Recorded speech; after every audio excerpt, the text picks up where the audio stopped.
ST number 298, ठीक है। तो इसमें हम साइंस के क्वेश्चन आपको सॉल्व करते हैं। इसमें पहला क्वेश्चन है क्वेश्चन नंबर 36। क्वेश्चन नंबर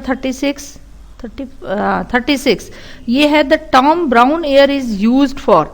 देखिए ब्राउन एयर कौन से तरफ से निकलती है, जैसे कि इंडस्ट्रियल स्मोक से निकलती है, एसिड फ्यूम से निकलती है, फोटोकेमिकल स्मोक से निकलती है या सल्फरस स्मोक से निकलती है। तो हमेशा ब्राउन जो स्मोक है वो आपका फोटोकेमिकल स्मोक से निकलता है, ठीक है। जहां पर प्रकाश रासायनिक धुआं होता है जिस भी इंडस्ट्री से, वहां पर ब्राउन कलर का धुआं निकलता है। और सल्फर का धुआं मेनली व्हाइट कलर का होता है। अम्लीय धुआं भी इंडस्ट्रियल वेस्ट से निकलता है।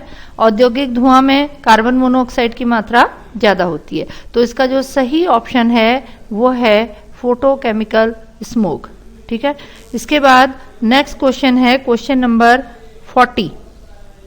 क्वेश्चन नंबर 40 और क्वेश्चन नंबर 40 है एक्सरे का इस्तेमाल कहाँ होता है, ठीक है। तो देखिए यहाँ पर जो ऑप्शंस दिए हुए हैं एक्सरेज का, हृदय रोग का पता लगाने के लिए एक्सरेज का कोई यूज नहीं है, वहां पर दूसरे तरह के टेस्ट होते हैं, ECG वगैरह होता है। बहुमूल्य पत्थरों और हीरों की खराबी के लिए भी इसका यूज नहीं होता है। सोने का पता लगाने के लिए इसका इस्तेमाल किया जा सकता है, क्योंकि सोने से टकराकर, गोल्ड से टकराकर ये रेज वापस आ जाती हैं, जिससे कि इसके होने का पता चलता है। काटने के लिए और वेल्डिंग के लिए मेनली डायमंड का इस्तेमाल किया जाता है, ठीक है। तो एक्सरेज का इस्तेमाल अर्थ के नीचे गोल्ड वगैरह को डिटेक्ट करने के लिए किया जाता है, ठीक है। नेक्स्ट क्वेश्चन है 41। क्वेश्चन नंबर 41, गैस भरे गुब्बारे का नाखून की तुलना में सुई से फटना आसान क्यों होता है। देखिए नाखून जब हम लगाएंगे तो उसका सरफेस एरिया ज्यादा होगा और सुई का सरफेस एरिया बहुत कम होता है, ठीक है। तो सुई जो है एरिया के हिसाब से ही प्रेशर ज्यादा लगता है, जहां पर एरिया कम होगा प्रेशर ज्यादा लगता है। ये इनवर्सली प्रोपोर्शनल होते हैं प्रेशर के, ठीक है। तो यहां पर नेल जो है आपका gas needle exert more pressure, B answer इसका ऑप्शन जो है वो बी आंसर सही होगा, ठीक है। निडल ज्यादा प्रेशर लगाती है नाखून के कंपैरिजन में, जिससे कि जल्दी आसानी से गैस का भरा गुब्बारा फट जाएगा, ठीक है। नेक्स्ट है बर्फ को बुरादे में पैक क्यों किया जाता है। तो देखिए इसमें ये लिखा है बर्फ से चिपकता नहीं, चिपकने से कोई फर्क नहीं पड़ता। अगर बुरादा ऊष्मा का सुचालक होता तो बर्फ पिघल जाती। इसका सही आंसर है ऑप्शन नंबर सी। सॉडस्ट जो होती है या जो लकड़ी का बुरादा होता है, लकड़ी ही कुचालक होती है, नॉन कंडक्टर होती है, इसीलिए ये आसानी से पिघलेगी नहीं, ठीक है। और सॉडस्ट नहीं पिघलने देता, लेकिन ये कुचालक है इसलिए नहीं पिघलने देता। इसका सही ऑप्शन है ऑप्शन नंबर जो है सी वाला। अगला क्वेश्चन है skin hole is a phenomena of topography. जल निर्गम छिद्र किस प्रकार की स्थलाकृति में पाए जाते हैं। तो देखिए इसमें किसी भी लैंड की टोपोग्राफी में जो इम्पोर्टेंट रोल होता है ये चूना, जहां पर आपका ये ज्यादा होता है, लाइम ज्यादा होता है, ठीक है। तो इसमें देखिए जो भी टोपोग्राफी है इसमें जिप्सम, डोलोमाइट, लाइमस्टोन इनका बहुत इंपॉर्टेंट होती है, क्योंकि ये सॉल्युबल रॉक्स होते हैं, ठीक है। तो कभी भी ड्रेनेज सिस्टम में ये ही छिद्र होल बनाते हैं। ये जब सॉल्युबल हैं तो इसमें पानी आसानी से नीचे चला जाता है, ठीक है। तो इसीलिए ये जो स्थलाकृति हैं टोपोग्राफी में जो कास्ट की हैं या चूना क्षेत्र की हैं, ये इसका सही ऑप्शन है, ऑप्शन बी। ऑप्शन बी इसका सही ऑप्शन है, ठीक है। नेक्स्ट क्वेश्चन है 44। 44 कहता है भ्रूण की अपरापोशिका किसमें सहायक होती है। एलेंटो इज ए एम्ब्रियो। देखिए एम्ब्रियो के बाहर एक थैला होता है, एक सैक लाइक स्ट्रक्चर होता है और उसके अंदर फ्लूइड भरा होता है, ठीक है। और उस फ्लूइड के थ्रू ही इसमें भ्रूण का जो भी नाइट्रोजनी अवशेष है, ठीक है, वो उत्सर्जन की प्रक्रिया से बाहर निकलता है। प्रोटेक्शन देने के लिए यहाँ पर जो एमनियोटिक फ्लूइड होता है वो हेल्प करता है। डाइजेशन में इसका कोई रोल नहीं है, क्योंकि भ्रूण को सीधे ब्लड के थ्रू भोजन की सप्लाई हो रही है, ठीक है, और ब्लड से ही उसको रेस्पिरेशन मिल रहा है, ब्लड से ही उसको ऑक्सीजन की सप्लाई भी हो रही, तो रेस्पिरेशन और डाइजेशन का कोई मतलब नहीं है। मेन इसका रोल होता है उत्सर्जन में, ठीक है, जो भी नाइट्रोजनी अवशेष उसमें बनता है उसको बाहर निकालने में एलेंटोइक या अपरा पोशिका की जो मेम्ब्रेन होती है वो हेल्प करती है, ठीक है। क्वेश्चन नंबर 45 है कि इसमें से कौन मोलस्का है। देखिए, हाइड्रा सिलेंट्रेटा वर्ग में आता है, खरगोश मैमलिया में आता है, हाइला एक फिश में आती है, फिश है ये हाइला, और हेलियोटिस जो है ये मोलस्का वर्ग में आता है, ठीक है, ये आपका मोलस्का वर्ग में आता है जिसके बाहर शेल होती है। इसके बाद नेक्स्ट क्वेश्चन है क्वेश्चन नंबर 46 है पाइलोरियोमीटर किस चीज को नापने के लिए यूज होता है, और इसका सही आंसर है सोलर रेडिएशन। देखिए, एयर टेम्परेचर को हम सेल्सियस स्केल या ये जो स्केल है थर्मामीटर वगैरह उसमें नापते हैं। टेम्परेचर किसी भी प्लांट का हो, एनिमल का हो, थर्मामीटर में ही नापा जाता है। और यहाँ पर हम सूर्य से आने वाले विकिरण को इस यंत्र से नापते हैं, सोलर रेडिएशन, ठीक है। नेक्स्ट क्वेश्चन है, पशु प्रोटीन को प्रथम श्रेणी का प्रोटीन मानते हैं क्योंकि ये सुपाच्य होता है, सस्ता होता है, एमिनो एसिड से भरपूर होता है या खाने में स्वादिष्ट होता है। तो देखिए, इसका सही ऑप्शन है कि ये हमको सारे एसेंशियल एमिनो एसिड्स देता है, ठीक है, जो कि हमारी बॉडी में नहीं बनते हैं। देखिए, हमारी बॉडी में 11 एमिनो एसिड्स जो हैं वो ऑलरेडी प्रेजेंट होते हैं, जो कि अनेक प्रकार के प्रोटीन्स को बनाते हैं, लेकिन जो नॉन एसेंशियल एमिनो एसिड्स हैं, अनिवार्य एमिनो एसिड्स हैं, ये एसेंशियल एमिनो एसिड्स हैं, ये हमें एनिमल प्रोटीन से या पशु प्रोटीन से प्राप्त होता है। तो चीपर होने से कोई फर्क नहीं पड़ता है। डाइजेस्टेबल प्रोटीन इतने नहीं होते हैं, कार्बोहाइड्रेट ज्यादा डाइजेस्टेबल होते हैं, और टेस्ट का यहाँ पर कोई रोल नहीं है, ठीक है। इसके बाद अगला क्वेश्चन है, पैरोक्सी एसिटिल नाइट्रेट क्या होता है, ठीक है। तो देखिए, पैरो एसिटिल नाइट्रेट जो है ये एक सेकेंडरी पॉल्यूटेंट है जो कि फोटोकेमिकल स्मोक से निकलता है। ये एक सेकेंडरी पॉल्यूटेंट है। तो इसमें जो प्राइमरी पॉल्यूटेंट है वो नाइट्रोजन के ऑक्साइड्स होते हैं, और सेकेंडरी पॉल्यूटेंट्स जो हैं ये पर ऑक्सी एसिटिल नाइट्रेट होता है, ठीक है। विटामिन नहीं है, डाई भी नहीं है, प्लांट हार्मोन बिल्कुल नहीं है, ठीक है। नेक्स्ट 50 क्वेश्चन है, सबसे ज्यादा यूज होने वाला ब्लीचिंग एजेंट कौन है। देखिए, कार्बन डाइऑक्साइड का कोई रोल नहीं है, अल्कोहल, सोडियम क्लोराइड, ये बिल्कुल स्पष्ट क्वेश्चन है कि इसमें क्लोरीन, क्योंकि जो ब्लीचिंग एजेंट है उसका जो केमिकल फॉर्मूला है ये है CaOCl2, तो क्लोरीन इसमें जो है वो ब्लीचिंग का काम करता है, ठीक है। कैल्शियम ऑक्सी क्लोराइड, या जिसको आप जनरली ब्लीचिंग पाउडर कहते हैं।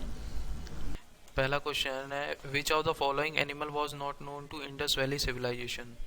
कौन सा एलिफेंट नहीं था। देखो, इसमें बुल था, मतलब पहले खेती ऐसे ही होती थी बुल से, है ना, तो बुल तो था उसमें, ये बात तो क्लियर है ना। और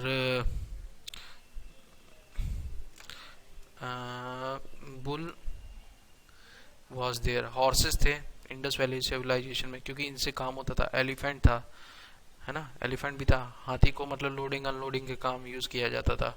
लेकिन जिराफ जो था ना वो मोस्टली जंगल्स में पाए जाते थे, और वो भी अफ्रीकन जंगल्स में, अफ्रीकन जंगल्स में पाए जाते थे। तो जो जिराफ था ना वो नहीं था, ठीक है। तो इसका आंसर हो जाएगा last part. Who compose the Gayatri मंत्र। गायत्री मंत्र किसने कंपोज किया, विश्वामित्र ने, ठीक है, विश्वामित्र ने। इसका आंसर हो जाएगा ए पार्ट। देखो, परीक्षित थे नहीं, वशिष्ठ थे नहीं, इंद्रा थे नहीं, तो ए पार्ट ही आंसर है, okay. Who was the founder of Nanda dynasty? Nanda dynasty के फाउंडर कौन थे? तो इसमें देखिए बिम्बिसार नहीं था, है ना। और क्षत्रिय नंदा डायनेस्टी ने क्या काम किया था? जो क्षत्रियाज थे ना उस समय, मतलब जो फाइटर क्लैन होती थी उनको, फाइटर क्लैन को डिस्ट्रॉय किया था, डिस्ट्रॉय किया था, ठीक है। तो इसमें ये नंदास क्षत्रिय को खत्म करने का नाम किसके नाम आता है? महान महापद्म नंदा, महापद्म नंदा, ये अलग अलग वर्ड है, महापद्म और नंदा अलग है। तो यहाँ पे स्प्लिट नहीं दिया है, लेकिन ये महापद्म यहाँ तक आएगा, ए तक, और फिर नंदा अलग होगा, ठीक है। तो उसका आंसर बी पार्ट होगा। बिंबिसार था नहीं, अजात शत्रु था नहीं, धनानंदा नहीं था।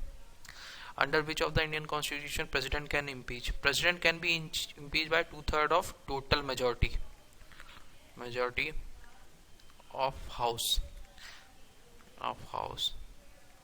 ये सबसे टफेस्ट होती है, टफेस्ट मेजॉरिटी, ठीक है, 2/3, ठीक है। तो 29th में अगर देखा जाए तो क्या होगा? इसका आंसर होगा आर्टिकल 61 में दिया गया है, आर्टिकल 61, तो इसका आंसर हो जाएगा ए पार्ट, ओके। फिर उसके बाद the article of Indian constitution related to abolition of untouchability. ये अबॉलिशन ऑफ अनटचेबिलिटी जो है ना, वो क्या कहते हैं, आपके फंडामेंटल राइट्स में आता है, और फंडामेंटल राइट्स 14 से लेके 32 तक है, ठीक है। तो इसमें आंसर जो है 17 है, तो सी पार्ट होगा इसका आंसर, ओके।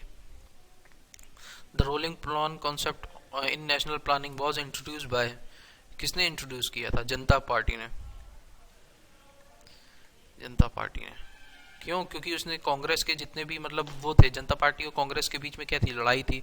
जनता पार्टी ने क्या किया था? कांग्रेस के जितने भी मतलब कांग्रेस के प्लान्स थे, है ना, प्लान्स थे, उसको डाइवर्ट कर दिया था, डाइवर्ट कर दिया था, या ओके। तो इसका आंसर सी पार्ट होगा। द स्लोगन गरीबी उन्मूलन was given in which year? 32 का, ये 5th 5-year प्लान में था, ठीक है। तो इसका आंसर सी पार्ट होगा। गरीबी हटाओ, उस समय मतलब पॉवर्टी एरेडिकेशन, गरीबी हटाओ इंदिरा गांधी का था, 5-year प्लान उन्होंने दिया था, ठीक है, इंदिरा गांधी, इंदिरा गांधी, ठीक है। Where was electricity supply was first introduce in India? 33 का, बी दार्जिलिंग, दार्जिलिंग, दार्जिलिंग होगा इसका आंसर, बी पार्ट होगा, बी, ठीक है। Who was the which of the following concern soil? Which of the following is concern with soil? तो topography, soil मतलब topography, topography मतलब कि वो लैंड मास कैसा है, जैसे पहाड़ है, फिर नदी के किनारे का हो गया, और फिर क्या कहते हैं आपका यहाँ पे कोई भी मतलब इस टाइप से लैंड मास है, डेजर्ट है। तो ये टोपोग्राफी क्या होती है? वेरियस लैंड मास का स्टडी होता है ना। तो इसका आंसर हो जाएगा डी। क्लाइमेट इज एयर से रिलेटेड, एडाफिक नहीं है, बायोटिक मतलब ह्यूमन से, ये दोनों नहीं है। तो इसका आंसर ये गलत हो गया, ये गलत हो गया, तो ये हुआ टोपोग्राफी, टोपोग्राफी यानी last part. Our planet earth there is no centrifugal force at, कहाँ पे सेंट्रीफ्यूगल फोर्स नहीं है? तो पोल्स पे नहीं है। कैसे? ये ऐसे होता है, पोल्स यहाँ पे है, अर्थ को अगर ऐसा देखा जाए तो ये क्या कहते हैं, ये इक्वेटर है,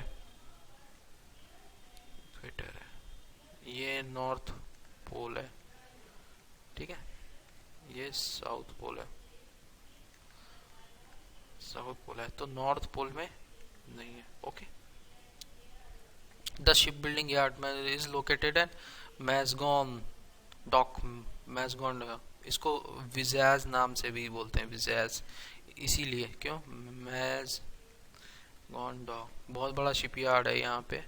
इसका आंसर होगा बी पार्ट होगा, मैजगॉन डॉक बी पार्ट है। विशाखापट्टनम में विजैज है ना, ये नहीं है मैजगॉन डॉक, ठीक है। तो इसका आंसर होगा B part, not C, B part, okay. Mumbai answer, ठीक है। To whom the line a thing of beauty is joy forever, ये है जॉन कीट्स। देखो इनकी बुक बहुत सारी इंडिया पे इन्होंने लिखी है 1800 के 19th सेंचुरी में। इन्होंने इंडिया पर 18 से 19 सेंचुरी के बीच में इनकी बुक्स बहुत पढ़ी जाती थी। जॉन कीट्स ने इंडिया पे बहुत लिखी है बुक, मतलब वो क्या कहते हैं, जैसे क्या कहते हैं, जॉन कीट्स ने इंडिया की ब्यूटी पे, ताजमहल की विजिट्स पे बोलते हैं Taj Mahal is the best place of ever I have seen in my life, Taj Mahal के बारे में इन्होंने लिखा है। तो ये जॉन कीट्स है, इसका आंसर हो जाएगा सी part. Aga Khan cup is related to which of the following, ये सबसे ज्यादा क्वेश्चन, ये कप ऐसा आगा खा जो हर एग्जामिनेशन में आया है, आगा खा कप, तो इसका आंसर हो जाएगा A part. Okay, the south eastern trade wind attracted towards the Indian subcontinent in the rainy season due to, तो इसका आंसर हो जाएगा, देखो north west of India, India का ये मैप देखा जाए, ये मैं रफ अगर डायग्राम बनाऊं, ठीक है, इस टाइप से कुछ है ना। तो इसमें जो नॉर्थ ईस्ट और नॉर्थ वेस्ट, जो इसमें दो तरह की विंड होती है, लेकिन इंडिया में जो विंड्स हैं, है ना, वो क्या कहते हैं, लो एटमॉस्फेयर, नॉर्थ वेस्ट, जो यहाँ पे नॉर्थ वेस्ट रीजन होता है वहाँ पे लो एटमॉस्फेरिक प्रेशर होता है, ठीक है, और उसके कारण क्या होता है, ये जैसे राजस्थान है, ये गुजरात है, ठीक है, तो यहाँ पे समुद्र में हाई प्रेशर बन जाता है, तो विंड्स यहाँ से यहाँ चलती है ना, तो इसके कारण होता है लास्ट, ठीक है, south eastern trade wind, south eastern मतलब साउथ, ये साउथ ईस्ट हो जाएगा, ये भाई ये साउथ है ना, और ये ईस्ट है, तो ये साउथ ईस्टर्न हो जाएगा, ठीक।